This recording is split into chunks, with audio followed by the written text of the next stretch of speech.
Вы смотрите мониторинг проблем. Везде у нас, везде дороги же такие. Скажите. Ну, в данном случае мне надо было, я свернул. Посмотрел, гаишников нет, а что делать? И вот этот участок отреза, он стал полностью сплошным. Только что при нас выехал автомобиль. Сейчас дадите мне интервью по этому. Никому не говори. Пойдем. Скажите, пожалуйста. Заметили проблему? Хотите помочь другим? Зафиксируйте нарушение, отправьте на городской портал OneClick Якутск и следите за устранением. Сервис мониторинг проблем – удобный инструмент для улучшения жизни в городе. За 5 лет решено более 5000 вопросов. В один клик. Ситуация.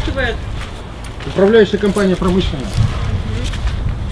Но я говорю, буквально маленький засор и образом не решается. И подсыпали, и отсыпали. Дом уже дает осадок. С ужасными запахами и с ужасной картиной. В прошлых выпусках мы говорили и стояли здесь о том, что затапливается дом, вода из канализационных труб. И сейчас, смотрите, мы видим, и даже глаз радуется, что мы делаем это не зря. Здесь произошла отсыпка, здесь закрыли канализационные трубы, люки, и видим, что нету потопа. Нехилый пикничок устроили под домом от тени в такую жару. Слушайте, ребят, если вы сидите под домом, вам негде сидеть, ну хотя бы за собой уберите. Вот здесь вот в 10 метров есть мусорка. Не будьте свиньями, любите город, и только от вас зависит чистота города. Но нас радует то, что здесь нет запаха, как говорили жители в прошлый раз. И все чисто, и можно здесь даже гулять, если на это не обращать внимания. А вот здесь вот за забором я увидела, что, ну вот Хатей, мы жаловались о том, что здесь очень страшно было. Они даже забетонировали землю, что радует, что они видят и стараются сделать лучше.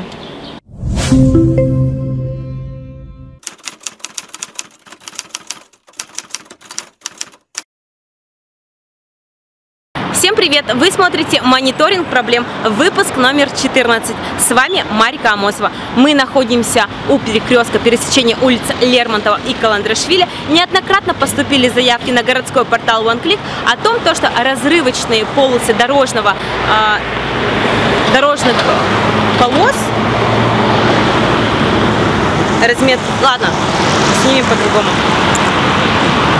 Неоднократно поступили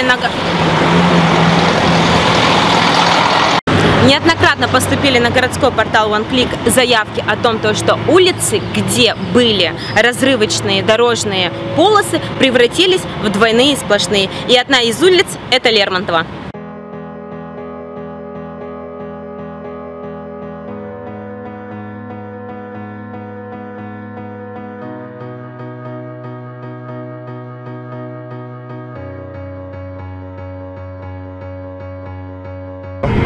Мы проехали по улице Лермонтова, здесь есть торговый центр «Прометей».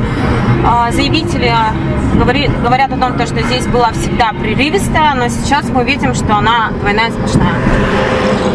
Сейчас мы поворачиваем налево на Вилюйскую дорогу с улицы Лермонтова, и нам сказали, что также есть заявка о том, что здесь появилась двойная сплошная. Сейчас мы увидим, поехали. Сейчас опять двойная сплошная. Мы повернули с улицы Лермонтова на Вилюйскую дорогу и видим, что везде двойная сплошная до перекрестка, где находится магазин у Виктора. То есть, чтобы попасть в эти дворы, мне надо доехать до следующего перекрестка, развернуться и все.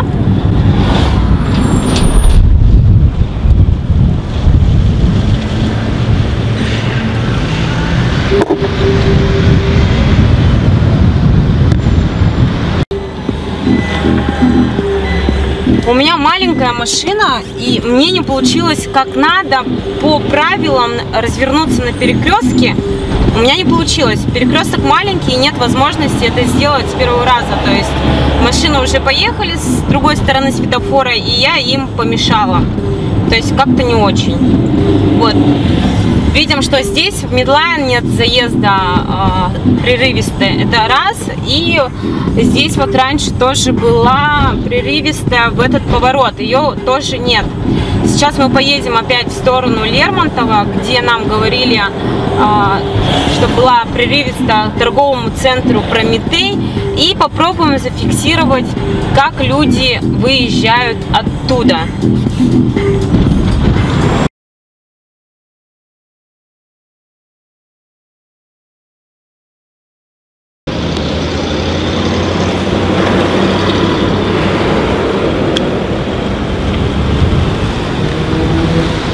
Да.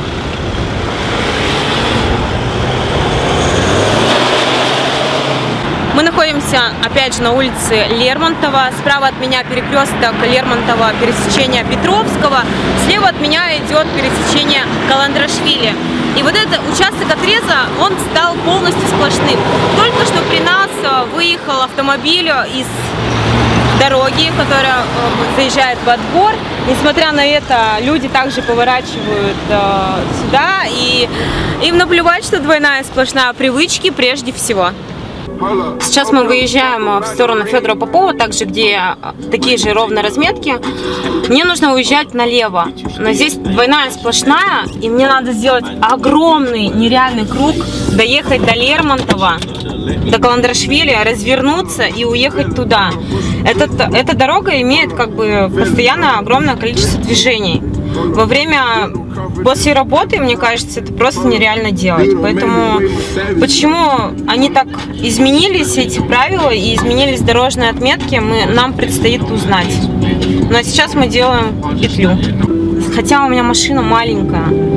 Как вот постоянно вот так вот разворачиваться, мне кажется, это вообще неудобно. И я делаю, как это называется правильно?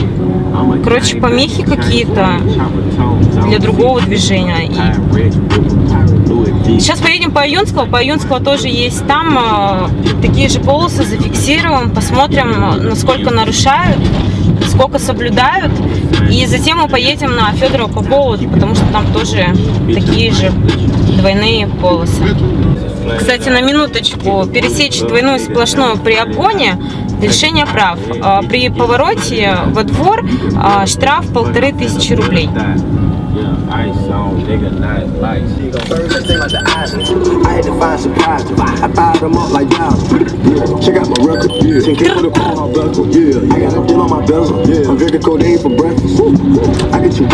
Так, повернули на Петровского. Сейчас доедем до перекрестка Петровского и Аюнского, повернем налево и посмотрим, как там обстоят дела.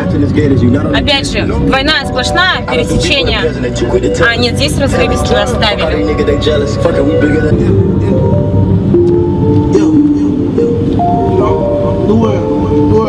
Как мой новый плейлист. Мне нравится. Так, сейчас поворачиваем налево со стороны Петровского на улице Аюнского. Здесь тоже оставили прерывистую. И в принципе здесь тоже есть прерывистая. Видимо, неправильно нам объяснили, либо все исправили.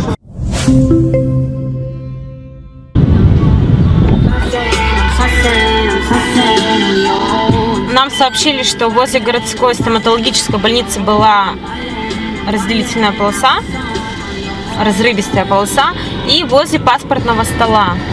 Мы видим, что их уже нет. Сейчас они двойные сплошные. С перекрестка Дзержинского до Бестужева-Марлинского.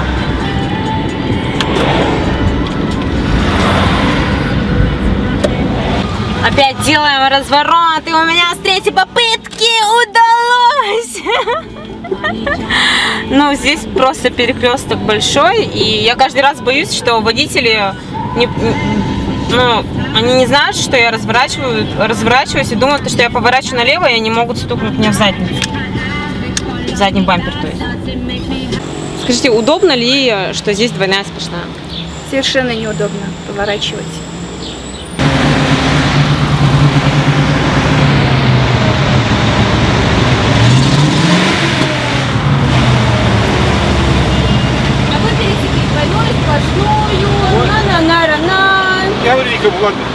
Сейчас дадите мне интервью, поэтому...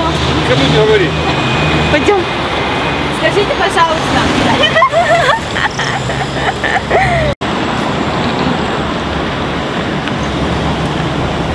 Вот еще раз, и еще раз, и еще раз. Мы видим, что мы стоим буквально здесь минуту, и за минуту пересекли аж 3 автомобиля. Это говорит о том, что привычки прежде всего, и наплевать нам, что тут двойная сплошная. А для чего тогда все это делается? Почему у нас Да, дороги буду. везде везде дороги же такие? Скажите, по Лермонтова тоже как заезжать? Я вообще как бы склонен, чтобы было все по правилам. Есть федеральные правила, разметка должна им соответствовать. Там есть какие-то стандарты, где можно двойную, где нельзя, где можно прерывистую, которую можно пересекать. Вот, а как должно быть, я не знаю, потому что, судя по тому, как было раньше у нас, и судя по тому, что это просто взяли, похерили, нарисовав 2 сплошные, мне кажется, здесь кто-то не прав. А вы только что пересекли двойную сплошную, а говорите, что по федеральным законам, а я вам говорю, что по федеральным законам Я ж не знаю, как должно быть, просто я не изучал этот вопрос. Ну, в данном случае мне надо было, я свернул. Посмотрел, гаишников нет, а что делать? В настоящее время ведется работа по нанесению дорожной разметки 1.5 осевая линия, то есть двойная сплошная, на участках, где 4 и более полосы. ГОСТ 52-289 попал в перечень обязательных ГОСТов в 2017 году в ноябре. Соответственно, с началом строительного сезона в 2018 году было принято решение о том, чтобы наносить именно двойную сплошную. Что касается жалоб, которые поступают, очень много жалоб в настоящее время поступило в адрес окружной администрации, в адрес ГИБДД. Все эти жалобы рассматриваются. Сейчас принято совместное решение с ГИБДД о том, чтобы начать работу по выявлению мест концентрации дорожно-транспортных происшествий на указанных участках. После этого будет принято решение о том, чтобы определить социально значимые объекты, центры притяжения. После рассмотрения, будут приняты, конечно, ряд таких положительных результатов, но это не означает то, что на всех участках будет нанесена прерывистая линия.